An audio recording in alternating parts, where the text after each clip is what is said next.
कि आइकॉन्स क्या होते हैं और ये किस तरह इस्तेमाल होते हैं। किस तरह आइकॉन्स को डेस्कटॉप पर मूव कर सकते हैं। आप इस लेसन में ये भी सीखेंगे कि बेसिक डेस्कटॉप आइकॉन्स कौन से हैं। आप ये भी सीखेंगे कि डेस्कटॉप विंडो के कौन कौन से हिस्से हैं। किसी भी विंडो को छोटा और बड़ा कैसे किया जा सकता है। Working with icons. आइए अब हम डेस्कटॉप पर बने हुए आइकॉन्स को तफसील से देखते हैं। ये तो आप जानते ही हैं कि किसी भी आइकॉन पर क्लिक करने से वो आइकॉन सिलेक्ट हो जाता है। लेकिन अगर हमने किसी आइकॉन को उसकी जगह से हिलाकर दूसरी जगह ले जाना हो तो हम क्या करें? ऐसा करने के लिए माउस पॉइंटर को हम आइकॉन के ऊपर लेकर जाएंगे। देखिए, अब हमने माउस का लेफ्ट बटन दबाया है। अब इसे दबाए हुए हम आइकॉन को ड्रैग करते हुए डेस्कटॉप के दूसरे हिस्से पर ले जा रहे हैं। इस तरह हमने आइकॉन को एक जगह से दूसरी जगह मूव किया है। अब हम कुछ डेस्कटॉप आइकॉन्स की पहचान कर लेते हैं। डेस्कटॉप पर आप कंप्यूटर का आइकॉन देख सकते हैं। इस आइकॉन में एक कंप्यूटर बना हुआ है। आमतौर पर ये आइकॉन सिर्फ कंप्यूटर के लिए इस्तेमाल होता है। इसमें हम अपने कंप्यूटर में मौजूद हर डिवाइस का पता चला सकते हैं और उसको बआसानी इस्तेमाल भी कर सकते हैं। असल में कंप्यूटर का आइकॉन पूरे कंप्यूटर को यूज करने के काम आता है। Recycle bin. डेस्कटॉप पर ही हमारे सामने एक और आइकॉन है जिसके नीचे रिसाइकल बिन लिखा हुआ है। ये तो आप जानते ही हैं कि बिन का मतलब टोकरी है और रिसाइकल का मतलब है किसी चीज़ को दोबारा इस्तेमाल के लायक बनाने। यानी अगर कोई चीज़ ज़ाया हो चुकी है तो उस चीज़ को दोबारा इस्तेमाल के लायक बनाना। इसीलिए रिसाइकल बिन वो जगह है जहाँ ऐसी फाइल्स वगैरह रखी जाती हैं जिनको बाद में भी इस्तेमाल करना पड़ जाए मगर जिनकी फ़िलहाल ज़रूरत ना हो। यानी ये रिसाइकल बिन हमारे लिए एक रद्दी की टोकरी की मानंद है। जब कोई फाइल या फोल्डर डिलीट करते हैं तो वो रिसाइकल बिन में जाती है और हम उसे रिकवर भी कर सकते हैं। अगर हम अपने कंप्यूटर से किसी फाइल को निकालना या मिटाना चाहते हों यानी डिलीट करना चाहते हों और हमें ये मालूम ना हो कि उस फाइल की हमें बाद में ज़रूरत होगी या नहीं तो हम उस फाइल को डिलीट करते हैं और कंप्यूटर खुद ब खुद उस फाइल को रिसाइकल बिन में डाल देता है ताकि अगर बाद में हमें उस फाइल की ज़रूरत पड़े तो हम रिसाइकल बिन से उस फाइल को निकाल सकें। आप सोच रहे होंगे कि हम बार बार फाइल का लफ्ज़ इस्तेमाल कर रहे हैं। फाइल क्या होती है ये हम आपको थोड़ी देर में बताते हैं। हम अपने डेस्कटॉप पर किसी आइकॉन को सेलेक्ट करते हैं और कीबोर्ड से डिलीट का बटन दबाते हैं। कंप्यूटर आपसे पूछता है कि क्या वाकई आप इस फाइल को डिलीट करना चाहते हैं। फाइल को डिलीट करने के लिए हम यस पर क्लिक करते हैं। आप देख सकते हैं कि रिसाइकल बिन के आइकॉन में कुछ कागज बने हुए हैं।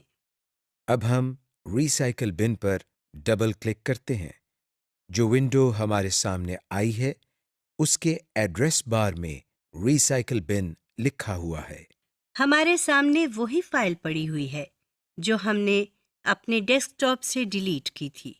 इसका मतलब ये हुआ कि हमारी डिलीट की हुई फाइल हमारे कंप्यूटर से गायब नहीं हुई बल्कि रिसाइकल बिन में आ गई है। अब हम चाहते हैं कि इस डिलीट की हुई फाइल को अपने कंप्यूटर से निकाल दें। इसके लिए हम मेन्यू बार में बने हुए बटन जिस पर एम्प्टी द रिसाइकल बिन लिखा हुआ है इस पर क्लिक करते हैं। कंप्यूटर ने हमारे सामने एक मैसेज बॉक्स दे दिया है जिसमें वो पूछ रहा है कि क्या हम वाकई इस फाइल को डिलीट करना चाहते हैं। यस पर क्लिक करने से फाइल हमारे कंप्यूटर से निकल जाएगी और नो पर क्लिक करने से हमारे सामने से ये मैसेज बॉक्स हट जाएगा। हम नो पर क्लिक करते हैं। अब हम देखते हैं कि अगर हम इस फाइल को वापस वहीं ले जाना चाहते हैं जहां से हमने इसको डिलीट किया था तो इसके लिए हमें क्या करना चाहिए। अगर रिसाइकल बिन में एक से ज़्यादा फाइल्स मौजूद हैं और किसी खास फाइल को उसकी जगह वापस लाना चाहते हैं तो मतलूबा फाइल पर क्लिक करके उसे सेलेक्ट करें। आप देखेंगे कि मेन्यू बार में रीस्टोर दिस आइटम के ऑप्शन मौजूद है। इस पर क्लिक करने से फाइल वापस अपनी जगह पर चली जाएगी। अगर आपने रिसाइकल बिन में मौजूद तमाम फाइल्स को रीस्टोर करना हो तो किसी भी आइटम को सिलेक्ट ना करें। तो आप देखें कि मेन्यू बार में रीस्टोर ऑल आइटम्स लिखा हुआ है। इस पर क्लिक करने से रिसाइकल बिन में मौजूद तमाम फाइल्स अपनी पहली वाली पोजीशन पर ले जा सकते हैं, जहां से हम इन फाइल्स को दोबारा एक्सेस कर सकते हैं। जब हम रिसाइकल बिन को बंद करके वापस अपने डेस्कटॉप पर आए हैं तो जो फाइल हमने डिलीट की थी वो हमारे सामने पड़ी है। Directory tree. अब हम फोल्डर्स के बारे में कुछ मज़ीद तफसीलात जानते हैं। इसके लिए हम रोज़मर्रा की एक मिसाल लेते हैं। रोज़मर्रा ज़िंदगी में हम तमाम काम कागज़ों पर करते हैं और फिर उन कागज़ात को महफूज रखने के लिए हम उनको फ़ाइल्स में डाल कर रखते हैं, और फाइल्स को महफूज रखने के लिए हम किसी दराज या अलमारी में रखते हैं। बिल्कुल इसी तरह हम कंप्यूटर पर भी अपने किए हुए काम को फाइल्स की शक्ल में महफूज करते हैं और फिर फाइल्स को फोल्डर्स में डालकर रखते हैं। मिसाल के तौर पर अगर हमारे पास कुछ कागज़ात हों जिनमें हमारे अखराजात यानी एक्सपेंसेस के बारे में कुछ तफसीलात लिखी हों, तो हम उन कागज़ात को एक फ़ाइल में डालकर रखेंगे और इस फ़ाइल का नाम एक्सपेंसेस रखेंगे। इसी तरह अगर एक फ़ाइल हमारी आमदनी यानी इनकम के बारे में है तो हम उस फ़ाइल का नाम इनकम रखेंगे। ये भी हो सकता है कि जिस दराज या फ़ाइल में हमने ये रखा है उस दराज का नाम फाइनेंसेस रख दें, ताकि बहुत सारे दराज़ों में से हमको मालूम हो कि किस दराज में एक्सपेंसेस और इनकम की फ़ाइल्स मौजूद हैं। इसी तरह अगर हमने किसी दराज या अलमारी से कोई फ़ाइल निकालनी हो तो पहले हम अलमारी खोलते हैं, फिर दराज खोलते हैं, फिर बहुत सारी फ़ाइल्स में से अपने काम की फ़ाइल निकालते हैं। यानी अगर हम फाइनेंस के फ़ोल्डर में से एक्सपेंसेस की फ़ाइल निकालना चाहते हों तो पहले हम फाइनेंसेस की दराज खोलेंगे, फिर एक्सपेंसेस की फ़ाइल निकालेंगे। इसी तरह कंप्यूटर में भी पहले हम फ़ोल्डर्स खोलते हैं, फिर उसके अंदर मौजूद काफ़ी फ़ाइल्स में से अपनी काम की फ़ाइल निकालते हैं। इसी तरह जब हम बहुत सारे फ़ोल्डर्स के ज़रिए किसी फ़ाइल तक पहुंचते हैं तो हम एक पूरा पाथ इस्तेमाल करते हैं, यानी हम एक रास्ते के ज़रिए उस फ़ाइल तक पहुंचते हैं। कंप्यूटर की ज़ुबान में भी इस इस्तेमाल किए गए रास्ते को पाथ कहा जाता है। अब हम देखते हैं कि किसी फ़ोल्डर के अंदर अगर मज़ीद फ़ोल्डर्स हों और उन मज़ीद फ़ोल्डर्स के अंदर कुछ और फ़ोल्डर्स हों तो हम किस तरह उन तमाम फ़ोल्डर्स को एक ही जगह पर देख सकते हैं। हम आपको विंडोज़ एक्सप्लोरर के बारे में भी बताते हैं। विंडो एक्सप्लोरर को फ़ाइल एक्सप्लोरर भी कहा जाता है। ये माइक्रोसॉफ्ट विंडो के अंदर पहले से ही दी गई यूटिलिटी है, जहां हम अपने कंप्यूटर में मौजूद किसी भी फ़ाइल या डायरेक्टरी पर मुख्तलिफ काम कर सकते हैं। इसके लिए हम दोबारा कंप्यूटर के आइकॉन पर क्लिक करते हैं। हमारे सामने कंप्यूटर की विंडो ओपन हो गई है। इसमें आप देख सकते हैं कि विंडो के बाएं तरफ एक पैन है जिसमें इस कंप्यूटर की अहम डायरेक्टरीज और फोल्डर्स को दिखाया गया है। इन डायरेक्टरीज या फोल्डर्स में से अगर किसी पर क्लिक करें तो इस विंडो के दाएं तरफ बने हुए इस बॉक्स में इस डायरेक्टरी के आइटम्स आ जाते हैं। जैसा कि आप इस वक्त देख रहे हैं कि बाएं तरफ से कंप्यूटर सिलेक्ट किया हुआ है, तो इसके नीचे और दाएं तरफ कंप्यूटर के अंदर लगी हुई हार्ड डिस्क नजर आ रही है। अब हम बाएं तरफ से न्यू वॉल्यूम डी पर क्लिक करते हैं तो हम इस हार्ड डिस्क के अंदर मौजूद तमाम फाइल्स और फोल्डर्स को दाएं तरफ देख सकते हैं। दाएं तरफ से किसी भी फोल्डर को सिलेक्ट करके हम मेन्यू बार पर मौजूद मुख्तलिफ ऑप्शंस को इस्तेमाल कर सकते हैं, मसलन रीनेम, ओपन, कॉपी, डिलीट वगैरह। Folder icon. आप ज़रूर सोच रहे होंगे कि हम फोल्डर के आइकॉन को कैसे पहचानते हैं। आइए हम आपको बताते हैं।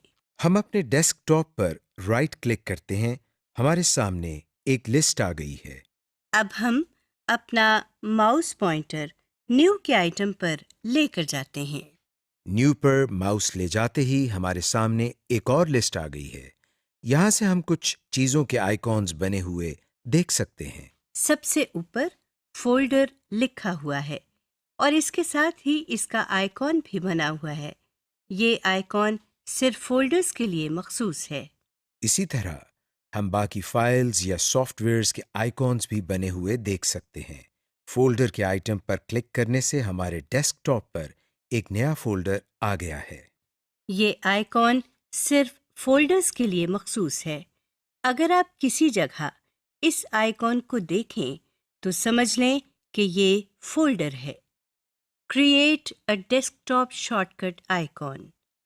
अब हम देखते हैं कि हम अपने डेस्कटॉप पर मौजूद किसी फाइल या फोल्डर का शॉर्टकट कैसे बनाते हैं। अगर आपने कहीं जाना हो और मंजिल तक पहुंचने के 2 या ज़ायद रास्ते हों और उनमें से एक रास्ता बाकी रास्तों से छोटा हो यानी शॉर्टकट हो, तो आप मंजिल तक पहुंचने के लिए यकीनन शॉर्टकट अपनाएंगे। इसी तरह कंप्यूटर में भी अगर आप किसी फाइल को जल्द एक्सेस करना चाहते हो तो आप शॉर्टकट का इस्तेमाल करते हैं। सबसे पहले हम कंप्यूटर की विंडो खोलते हैं। इसके बाद हम लोकल डिस्क सी पर डबल क्लिक करते हैं। अब हम प्रोग्राम फाइल्स पर राइट क्लिक करते हैं। ये तो आप जानते ही हैं कि किसी भी आइकॉन पर राइट क्लिक करने से हमारे सामने एक और लिस्ट आ जाती है। अब हम इस लिस्ट में मौजूद सेंड टू पर अपना माउस लेकर जाते हैं।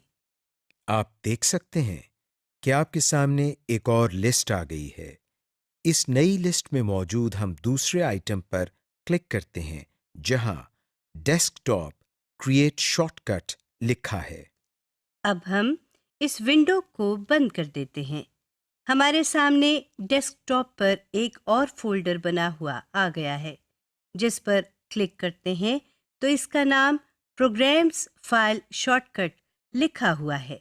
ये दरअसल लोकल डिस्क सी के अंदर मौजूद प्रोग्राम फाइल के फोल्डर का शॉर्टकट है। इसी तरह हम किसी भी फाइल या फोल्डर का शॉर्टकट बना सकते हैं, चाहे वो फाइल या फोल्डर हमारे डेस्कटॉप पर हो या हमारे कंप्यूटर में किसी भी जगह पर मौजूद हो। Resize and scale a desktop window. हम डेस्कटॉप विंडो की बेसिक प्रॉपर्टीज पहले ही देख चुके हैं। आइए अब हम डेस्कटॉप विंडो को अपनी मर्जी के मुताबिक बड़ा या छोटा करना सीखते हैं। हम दोबारा कंप्यूटर की विंडो खोलते हैं। कंप्यूटर की विंडो खोलने के बाद हम अपने माउस को विंडो के किसी कोने पर लेकर जाते हैं। आप देख रहे हैं कि हमारे माउस का पॉइंटर तब्दील हो गया है और इस नए पॉइंटर में दाएं और बाएं तरफ एरो का निशान बना है। अब हम माउस को इसी शक्ल में क्लिक करते हैं, मगर माउस का बटन नहीं छोड़ते। अब हम जहां जहां माउस को लेकर जाएंगे, विंडो का साइज भी इसी लिहाज से कम या ज्यादा होता जाएगा। ये काम आप विंडो के चारों किनारों पर कर सकते हैं। हर किनारे पर माउस की शक्ल तब्दील हो जाती है। Working with Windows. अब हम डेस्कटॉप विंडो में उन चीजों पर नजर डालते हैं जिनके बारे में हमने पहले नहीं पढ़ा। अब हम दोबारा कंप्यूटर की विंडो खोलते हैं। टाइटल बार के बारे में तो आप पढ़ ही चुके हैं। टाइटल बार के बिल्कुल नीचे मेन्यू बार है। मेन्यू बार में आप फाइल, एडिट, व्यू और इस तरह के कई बटन्स देख सकते हैं। किसी भी मेन्यू आइटम पर माउस ले जाने से वो आइटम सिलेक्ट हो जाता है। इस पर क्लिक करने से एक ड्रॉप डाउन मेन्यू हमारे सामने आ गया है। इसी तरह हम देख सकते हैं कि माउस को एडिट पर लेकर जाने से एडिट के नीचे एक मेन्यू आ गया है। मेन्यू बार के नीचे टूल बार है। इस बार में मजीद कुछ बटन्स बने हुए हैं। ये बटन नीचे वाले बॉक्स में मौजूद आइटम्स के मुतालिक होते हैं। इस डब्बे के मुख्तलिफ आइटम्स के लिए मुख्तलिफ मेन्यूज बनते हैं। जैसा कि अभी आप देख रहे हैं कि बाईं तरफ नेविगेशन पैन से हमने कंप्यूटर को सिलेक्ट किया हुआ है, तो मेन्यू बार में हमें सिस्टम प्रॉपर्टीज, ऑर्गेनाइज वगैरह के बटन्स नजर आ रहे हैं। लेकिन अगर हम नेविगेशन पैन से डॉक्यूमेंट्स पर क्लिक करते हैं तो ये देखिए मेन्यू बार के बटन मुख्तलिफ हो गए हैं। और अगर हम यहाँ से किसी फोल्डर पर क्लिक करते हैं तो मेन्यू बार में कुछ मज़ीद बटन्स ऐड हो गए हैं। ये इसलिए होता है कि जो भी आइटम्स हम सिलेक्ट करते हैं, इस आइटम से मुतालिक जो फंक्शंस परफॉर्म होते हों, तो मेन्यू बार में वो बटन्स ज़ाहिर हो जाते हैं। मिसाल के तौर पर हम किसी भी फोल्डर पर क्लिक करते हैं तो देखिए इस फोल्डर को हम ओपन कर सकते हैं, शेयर कर सकते हैं, ईमेल कर सकते हैं या फिर इस जगह एक नया फोल्डर बना सकते हैं। इसी विंडो के सबसे नीचे आप एक और बार देख सकते हैं। इस बार में आप एक कोने में कंप्यूटर का नाम लिखा हुआ देख सकते हैं और साथ में एक कंप्यूटर की तस्वीर भी बनी हुई है। इस बार को स्टेटस बार कहते हैं। अब हम नेविगेशन पैन से डॉक्यूमेंट्स पर क्लिक करते हैं और प्रीव्यू पैन में बनी हुई फाइल जिस पर माय टेक्स्ट लिखा हुआ है उस पर क्लिक करते हैं। आप देख सकते हैं कि स्टेटस बार में एकदम कुछ लिखा हुआ आ गया है।